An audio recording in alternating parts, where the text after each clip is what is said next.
Q news ఛానల్లో పనిచేయటకు అనుభవం గల కంటెంట్ రైటర్స్, వీడియో ఎడిటర్స్ మరియు మార్కెటింగ్ ఎగ్జిక్యూటివ్స్ కావాలను సంప్రదించవలసిన నెంబర్లు 8688926084.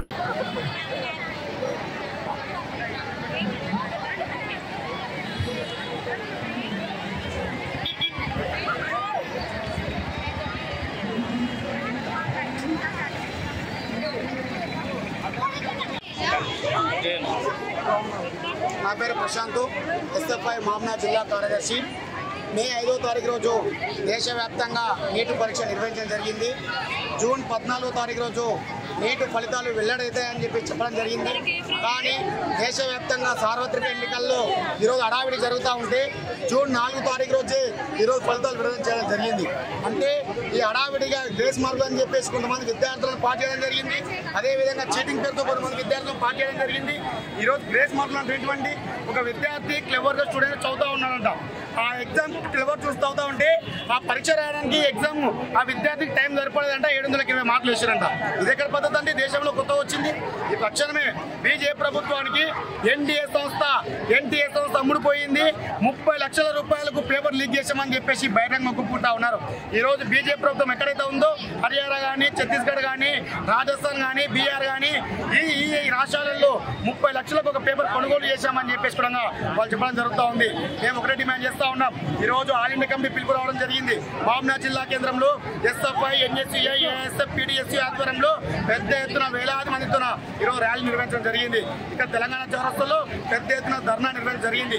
మేము ఒకటే ఈరోజు బీజేపీ ప్రభుత్వం స్పందించి ఎన్డీఏ సంస్థను రద్దు చేసి నీట్ పరీక్షను రద్దు చేసి నీట్ రీ ఎగ్జామ్ నిర్వహించాలని చెప్పేసి మేము మీడియం కోసం తెలియజేస్తూ ఉన్నాం. లేకపోతే భవిష్యత్తులో రోడ్లపైకి రావడమే కాదు, తరగతి గదులు బైకాట్ చేసి ఏ విధంగా సకల జనుల సమ్మె ఏ విధంగా జరిగిందో అంతకు డబల్ జరుగుతుందని చెప్పేసి మేము ఎస్ఎఫ్ఐ విద్యార్థి సంఘాలుగా డిమాండ్ చేస్తూ ఉన్నాం. నా పేరు ప్రశాంత్, ఎస్ఎఫ్ఐ జిల్లా కార్యదర్శి.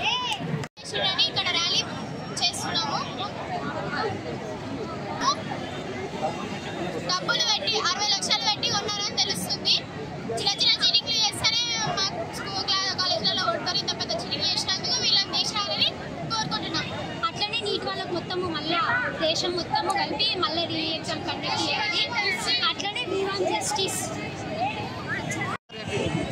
నీట్ ఎగ్జామ్ పైన అవకతవకలను వెంటనే కేంద్ర ప్రభుత్వం స్పందించి చర్యలు తీసుకోవాలని ఈరోజు దేశవ్యాప్తంగా కూడా 24 లక్షల మంది విద్యార్థులు నీట్ ఎగ్జామ్ రాస్తే అందులో 67 మందికి మాత్రం ర్యాంకులు రావడం వల్ల ఈ క్వశ్చన్ పేపర్ లీక్ కావడం వల్లనే ఇలా జరిగింది. కాబట్టి కేంద్ర ప్రభుత్వం నీట్ ఎగ్జామ్ పేపర్ లీగల్కైన కారకులైన వారిని శిక్షించాలని ఎన్టీఏ నేషనల్ జాతీయ పరీక్షా సంస్థను కూడా రద్దు చేయాలని చెప్పేసి మేము టీడీఎస్గా వామపక్ష విద్యార్థి సంఘాలుగా భావిస్తూ ఈరోజు ఈ కార్యక్రమం పిలిపించినాం. ఇప్పటికైనా కేంద్ర ప్రభుత్వం స్పందించాలి. విద్యార్థులను 30 లక్షలకు క్వశ్చన్ పేపర్లు అమ్ముకొని పరీక్ష నిర్వహిస్తే ఇక్కడ ఉన్నటువంటి దేశంలో ఉన్న విద్యార్థులంతా కూడా చాలా నష్టపోయే ప్రమాదం ఉంది. విద్యార్థుల ఆర్తనాదాలు అంతా కూడా ఎంతో మంది విద్యార్థులు రోడ్లపైకి వచ్చి నిరసన తెలుపుతున్న కేంద్ర ప్రభుత్వం ఎందుకు స్పందిస్తలేదు? ఇప్పటికైనా స్పందించాలి.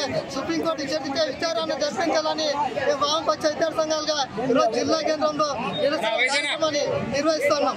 ఇప్పటికైనా స్పందించి న్యాయం చేయాలి. 24 లక్షల మంది విద్యార్థులకు న్యాయం చేయాలి. లేదంటే భవిష్యత్తు రానున్న రోజుల్లో విద్యార్థులందరూ రోడ్లపైకి తీసుకొచ్చి విద్యార్థులు ఆందోళన నిర్వహిస్తామని ఈ సందర్భంగా హెచ్చరిస్తూ డిమాండ్ చేస్తున్నాం. క్యూ న్యూస్ ఛానల్లో పనిచేయటకు అనుభవం గల కంటెంట్ రైటర్స్, వీడియో ఎడిటర్స్ మరియు మార్కెటింగ్ ఎగ్జిక్యూటివ్స్ కావాలను సంప్రదించవలసిన నెంబర్లు 8688926084.